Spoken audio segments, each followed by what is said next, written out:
Halo semuanya, kali ini kita bakal bahas konsep fisika tentang debit dan asas kontinuitas. Tapi sebelum lanjut, kira-kira kalau seandainya nih, kalian ada di titik ini gitu. Kalian lihat nih, ada sungai A, B, dan C. Kira-kira kalian bisa nebak nggak sungai mana yang paling dalam? Buat tahu jawabannya, berarti kita harus paham dulu deh konsep yang namanya debit dan juga asas kontinuitas. Kita mulai dari konsep debit dulu aja kali ya. Apa sih itu debit? Jadi, sederhananya gini. Debit merupakan konsep fisika yang ngejelasin volume fluida yang mengalir per satuan waktu.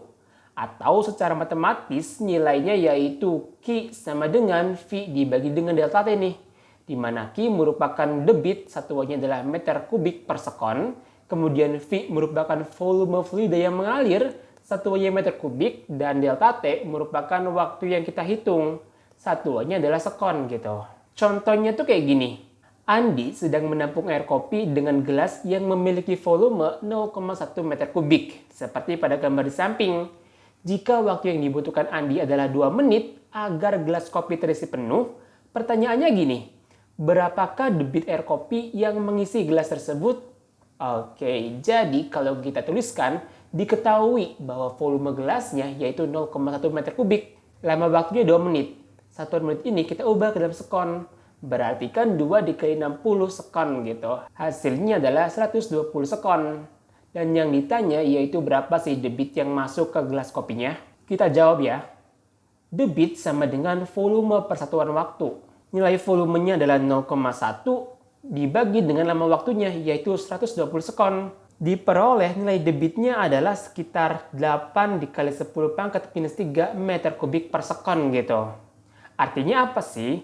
Artinya kalau nilai debitnya 8 dikali 10 pangkat minus 3 meter kubik per sekon, dalam 1 sekon, volume kopi yang mengalir di gelas adalah 8 dikali 10 pangkat minus 3 meter kubik gitu. Oke, jadi kurang lebih itu ya terkait konsep debit. Nah sekarang gini, kalau kasusnya kita pengen ngitung debit di pipa gitu, kayak gini. Bayangin aja ada pipa yang panjangnya delta X. Kemudian pipa ini dialiri air dengan kecepatan sebesar V. Dan luas penampang pipanya atau luas lubang pipanya adalah A gitu. Gimana dong cara ngukur debitnya? Ya kita balikin ke definisi debit. Debit sama dengan volume fluida yang mengalir dibagi dengan lama waktunya nih. Nah, oleh karena air yang mengalir di pipa, berarti volume yang kita hitung adalah volume si pipa gitu. Itu apa? Luas alas dikalikan dengan tingginya nih atau panjang pipanya yaitu delta X dibagi dengan delta T. Nah, jarak tempuh per delta T itu kan besaran kecepatan ya, atau V gitu. Berarti kita bisa ngitung debit di pipa dengan cara kita harus tahu dulu, yaitu luas penampang pipanya dan kecepatan air yang ngalir di pipa tersebut. Gimana? Sampai sini kira-kira udah mulai paham lah ya terkait debit gitu. Kalau udah paham, yuk lanjut ke materi utamanya, yaitu kita pengen bahas tentang asas kontinuitas. Apa sih itu asas kontinuitas? Asas kontinuitas merupakan konsep fisika yang ngejelasin bahwa jumlah debit yang masuk sama dengan jumlah debit yang keluar. Maksudnya tuh apa sih? Jadi gini, bayangin aja ada 3 sungai kayak gini nih. Air sungai ngalir dari sungai A ke B dan C. Nah, berdasarkan asas kontinuitas, kita bisa tuliskan nih bahwa jumlah debit yang masuk sama dengan jumlah debit yang keluar. Debit yang mengalir dari sungai A yaitu QA sama dengan debit yang mengalir di sungai B ditambah dengan debit yang mengalir di sungai C, yaitu QB tambah QC. Oke, jadi kurang lebih itu ya terkait konsep asas kontinuitas. Nah, umumnya yang sering muncul di soal adalah gini nih. Ada sebuah pipa gitu ya, di mana ini merupakan luas penampangnya A1 dan ini luas penampangnya adalah A2 nih. Kemudian fluida ngalir dari penampang besar ke penampang kecil gitu. Terus kita pengen tahu nih, berapa sih kecepatan fluidanya? Ya kita bisa pakai konsep asas kontinuitas yang bilang bahwa jumlah debit yang masuk sama dengan jumlah debit yang keluar. Yaitu apa? Q1 atau debit yang masuk di pipa besar sama dengan debit yang keluar di pipa kecil nih. Nilai debitnya kita bisa tuliskan nih, yaitu A1 dikali V1 sama dengan A2 dikalikan dengan V2. Gitu. Dari sini kita bisa tahu nih berapa nilai V2-nya gitu, atau juga nilai A2-nya. Dan seterusnya. Biar makin paham, coba yuk kita bahas satu soal. 3 sungai terhubung satu sama lain seperti pada gambar di samping. Jika ketiga sungai tersebut mempunyai kecepatan aliran yang sama, sungai manakah yang paling dalam? Di mana petunjuknya di sini adalah dasar sungai berbentuk setengah lingkaran gitu.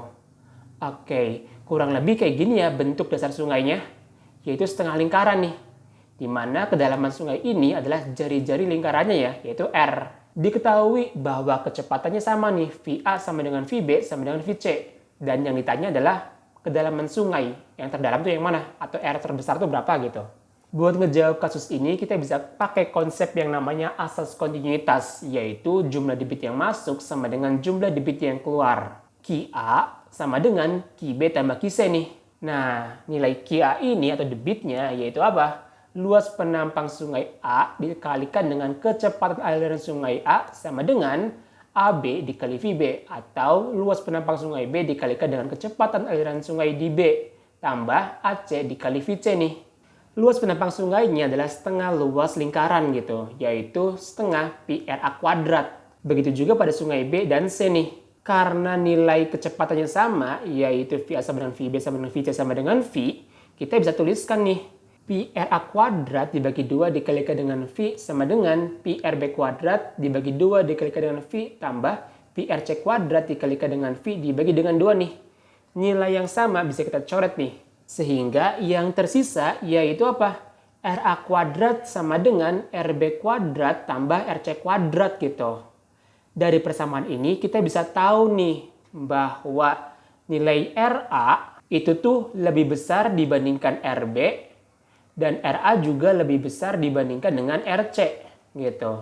Berarti kedalaman sungai A itu merupakan kedalaman sungai paling dalam dibandingkan dengan sungai B dan juga sungai C. Oke, jadi kita bisa tahu nih dari konsep debit dan asas kontinuitas, kita bisa memprediksi sungai mana yang paling dalam. Ternyata di sini adalah sungai A yang paling dalam. Oke deh, mungkin cukup sekian dulu ya pembahasan kali ini. Sampai jumpa di pembahasan selanjutnya. Dadah!